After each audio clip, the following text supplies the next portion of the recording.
Hai teman-teman, di sini kita akan menjelaskan tentang hukum Ohm. Sebelum memulai penjelasannya, alangkah baiknya kita memperkenalkan diri terlebih dahulu. Saya Daniel Fitko Permana, absen 7 dari kelas TEL 1B. Di sini saya akan menjelaskan tentang sejarah hukum Ohm dan prinsip hukum Ohm. Dan ini teman saya. Nama saya Muhammad Gading Adriansyah, nomor absen 16 dari kelas TL 1B. Di sini saya akan menjelaskan contoh penerapan hukum OHM. Oke, mari kita simak videonya. Assalamualaikum warahmatullahi wabarakatuh. Salam Swastiastu, nama budaya. Salam kebajikan. Perkenalkan, nama saya Lutfi Murtad Hidayatullah dari TL 1B. Yang dosennya walinya adalah Pak Abrizal. NIM saya 2302040036. Di sini saya akan mencontohkan soal hukum Ohm. Ya, oke, kembali lagi bersama saya. Di sini saya akan langsung menjelaskan tentang sejarah dari hukum Ohm. Dan ini ada sebuah gambar atau animasi.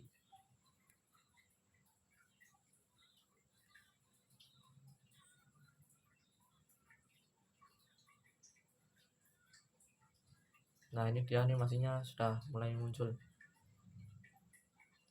Oke, habis ini saya akan jelaskan tentang sejarah dari si penemu hukum Ohm ini.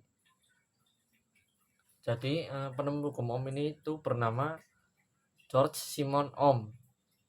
Dia lahir di Jerman pada daerah kota Erlangen tanggal 16 Maret 1789. Dia itu asli kebangsaan Jerman. Dulu pendidikan di Universitas Erlangen Nuremberg. Dan dia juga menulis karya ilmiah atau buku yang berjudul The Galvanic Circuit Investigate Mathematically George Simon Ohm. Dia saat pada pendidikannya mengambil jurusan tentang listrik atau electricity.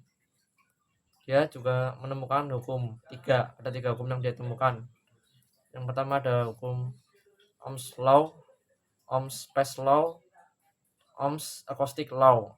Dan dari penemuannya itu dia itu akhirnya mendapatkan penghargaan yang bernama Copley Medal. Mungkin sekian tentang sejarah dari penemuan hukum Ohm. Habis ini kita akan menyimak tentang prinsip hukum Ohm dan rumus serta contoh soalnya. Oke, langsung saja kita selanjutnya itu membahas tentang hukum Ohm. Begini animasinya. Jadi arus listrik itu mengalir karena adanya perbedaan potensial dari satu titik ke titik yang lain. Hubungan perbedaan potensial dan kuat arus listrik pertama kali diselidiki oleh George Simon Ohm atau penemunya. Dari penelitiannya ini, ia menemukan bahwa kekuatan arus listrik berbanding lurus dengan perbedaan potensial. Semakin besar perbedaan potensial, semakin besar juga arus listrik yang mengalir. Begitupun sebaliknya, semakin kecil perbedaan potensial, semakin kecil arus listrik yang mengalir juga di konduktornya. Perbandingan antara perbedaan potensial atau tegangan listrik dengan kuat arus disebut dengan hambatan listrik. Jadi secara otomatis kita tulis R sama dengan V per I. Jadi R untuk hambatan listrik, volt untuk beda potensial, dan I untuk kuat arus. Atau bisa disingkat R sama dengan V per I. Ya oke guys, lanjut kita ke materi hambatan listrik dan konduktor. Dan ini juga ada beberapa animasi. Mari kita simak bersama-sama. Jadi kuat arus listrik selalu berbanding terbalik dengan hambatan. Dan kuat arus listrik akan kecil ketika hambatannya besar. Dan kuat arus listrik akan besar jika hambatannya kecil. Hambatan dari suatu konduktor bergantung dari panjang dan luas penampangnya. Ketika luas penampang konduktor terkecil, hambatannya akan besar, seperti gambar itu di animasinya. Seperti mobil macet, ketika masuk ke jalan yang lebih kecil, hambatannya juga besar. Ketika panjang hambatan konduktornya panjang, faktor lainnya adalah bahan dari konduktor itu sendiri yang disebut dengan hambatan jenis konduktor. Jadi konduktor secara otomatis dapat dituliskan dengan R sama dengan rho L per A. Jadi R untuk hambatan, rho untuk hambatan juga penampang, L juga panjang konduktor, A untuk luas penampang. Jadi suatu resistansi dari sebuah penampang itu tergantung juga bahan konduktornya. Jadi itu rumusnya R sama dengan rho L per A. Konduktor ini berbentuk lingkaran, maka luas penampangnya A sama dengan PR kuadrat, sehingga hambatan konduktornya R sama dengan rho L per PR kuadrat.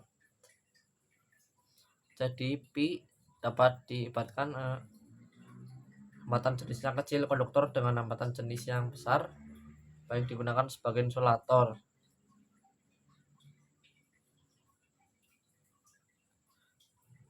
Hambatan jenis konduktor bergantung dengan suhunya. Semakin tinggi tinggi suhunya, semakin tinggi hambatan jenis konduktor, sehingga hambatan konduktor tersebut semakin besar. Pengaruh suhu terhadap hambatan konduktor dituliskan dengan persamaan, dan ini persamaannya yaitu R sama dengan RO I per alfa delta T. Jadi R untuk hambatan, RO juga hambatan RO,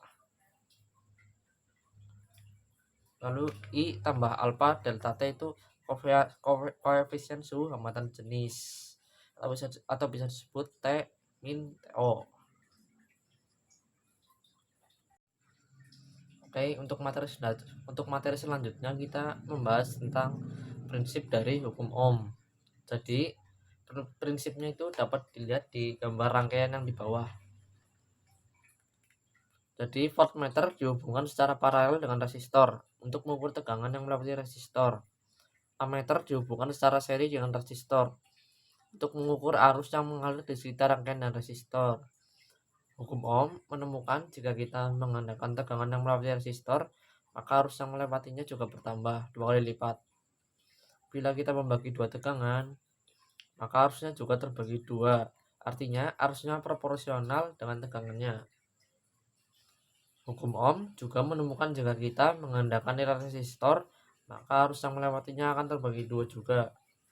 Jika nilai resistor terbagi 2, maka arusnya juga menjadi 2 kali lipat. Jadi arusnya juga proporsional berkebalikan terhadap nilai resistansi.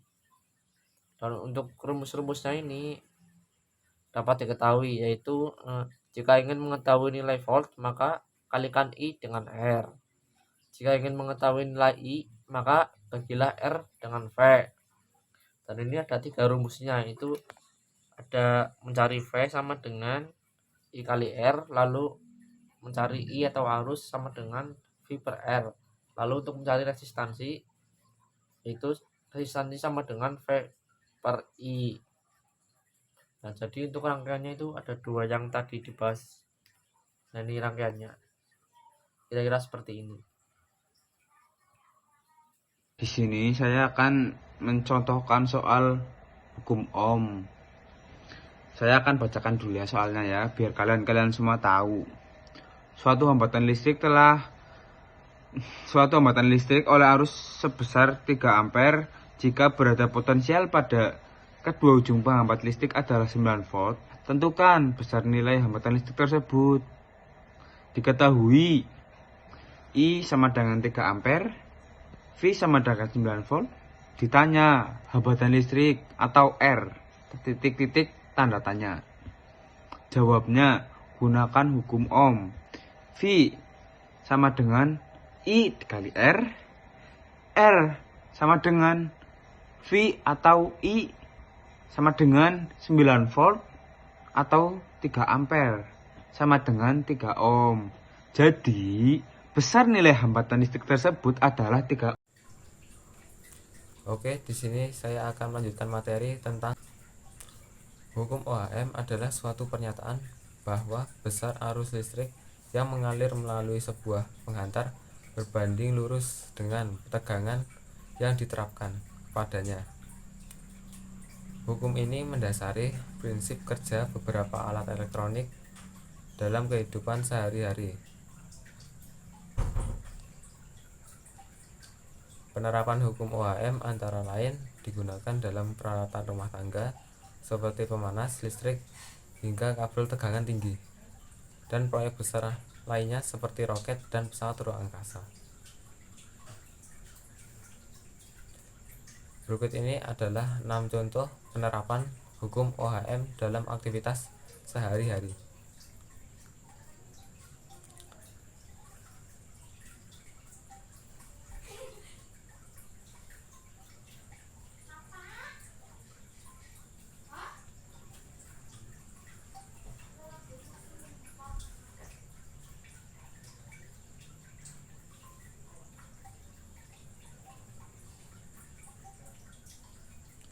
Satu, kipas angin.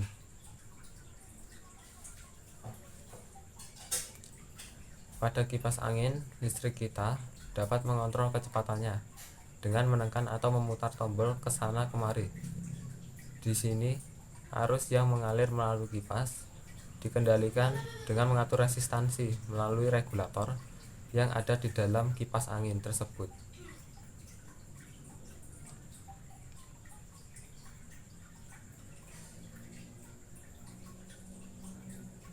Tombol pengaturan kecepatan pada kipas angin dapat ditekan untuk mencapai resistansi variabel pada terminal keluaran untuk nilai input tertentu. Kita dapat menghitung resistansi, arus, dan daya yang mengalir dengan menggunakan hukum OHM.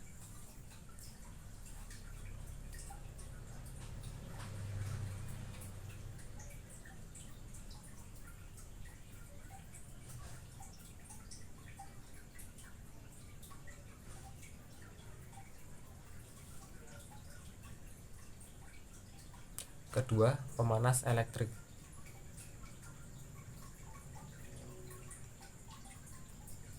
Pemanas listrik adalah peralatan yang umum digunakan pada setiap musim dingin di beberapa negara di dunia.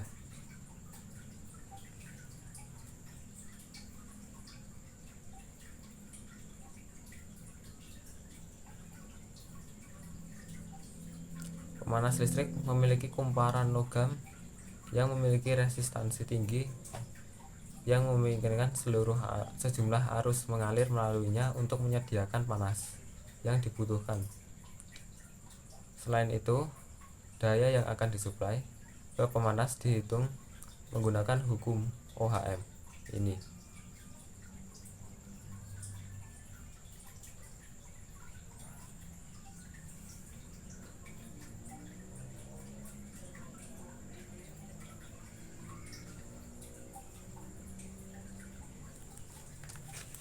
Yang ketiga, setrika listrik.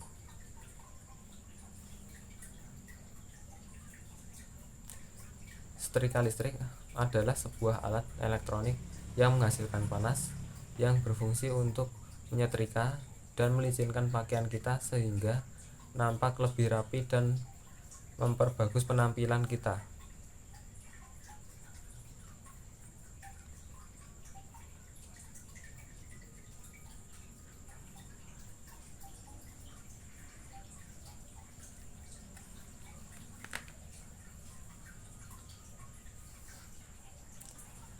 Setrika listrik memiliki banyak resistor di dalamnya.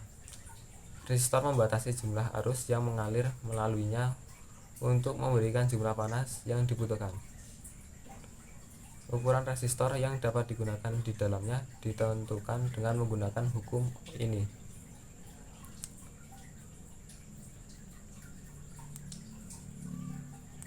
Yang keempat, gadget.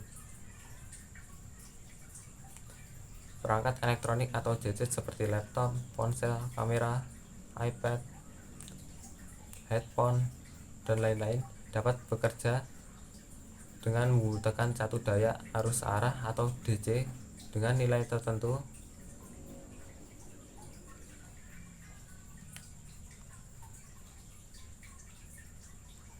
Peralatan tersebut membutuhkan sejumlah arus dan tegangan listrik untuk bisa beroperasi.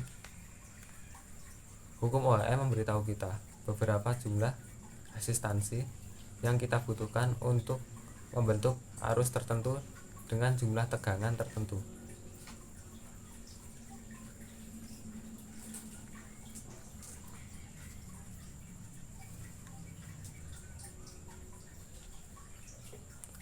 Yang berikutnya, desain sekring.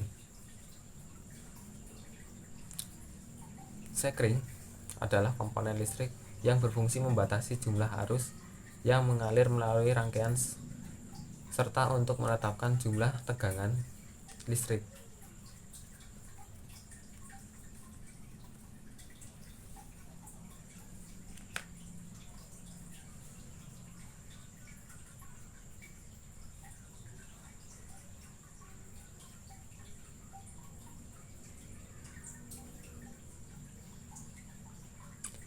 Sekring terhubung dalam rangkaian di perangkat hukum OHM digunakan untuk mengetahui resistor mana yang dibutuhkan.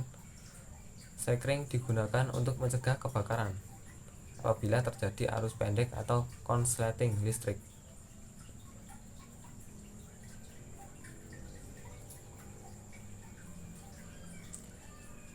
Keenam, catu daya. Mobil listrik juga perangkat elektronik yang lain seperti gadget memerlukan catu daya atau power supply. Dalam memperoleh energi listrik untuk menjalankannya dibutuhkan instrumen yang memasok energi ke perangkat elektronik. Contohnya adalah pengisi baterai wireless pada handphone. Alat tersebut memberikan tegangan keluaran variabel berdasarkan resistansi yang dimilikinya sesuai dengan hukum OHM.